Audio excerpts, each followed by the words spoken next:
Hindi pwedeng si Risa Ontiveros magpanggap na hindi siya BBM gang. Kasi yung kapatid niya, and she has to correct me if I'm wrong, I will admit it and apologize, pina-appoint niya kay BBM ng mataas ang sweldo. Senator Ontiveros, sagutin mo ako.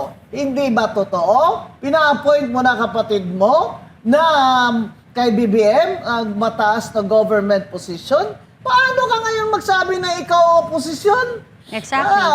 Sino ba talaga ang oposisyon? Hindi ba yung dapat ang nag-uusig at lumalaban sa BBM administration? Ikaw wala eh. Tingnan mo, Bulacan. Ito, duda ako sa'yo ha. Duda talaga ako sa'yo. Yung Akbayan ha. Akbayan ako, hindi ako political analyst ha. Economics ang undergraduate ko sa UP eh. Pero I like numbers ha. Hindi ako political analyst kagaya ng iba dyan na dahil wala ng trabaho, kagaya ni Lamas, political analyst na rin sila. Hoy, baka walang trabaho. Huwag kayo mag-analyst, ha? Kaya kayo... Pwede kayo umalis. Eto, bakit?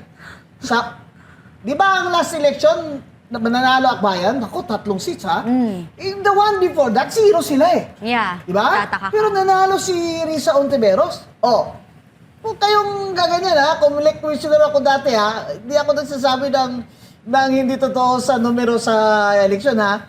Bakit sa Bulacan, biglang nag-number 1 na Akbayan ng 2025 election? Sino sa Bulacan? Ang tingin ko dyan, Kati, yung Bulacan na mga congressman dyan, ay inorderan yan. Inorderan yan, tingin ko dyan ni BBM gang na, oy, panalunin nyo yung bayan ni Risa Ontiveros dahil kasangga natin yan. Sa impeachment. Yan. Lahat yan, mga congressman dyan. Mananagot kayo sa amin. Kaya ganyan Flood kasipag. control projects dyan na ghost ha. Kaya ang baha dyan sobra-sobra sa inyo. Huwag kayong magmagaling dahil may mga Guanson dyan sa Bulacan at marami kaming mga kaibigan dyan. Kaya, ang Ghost Project, saan ang number 1 sa Metro Manila?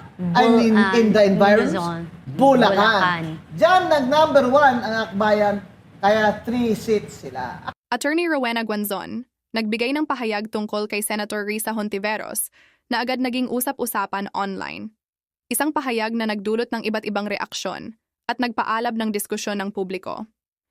Ngunit sa likod ng lahat ng ito, ano nga ba ang tunay na mensahe sa likod ng kanyang sinabi?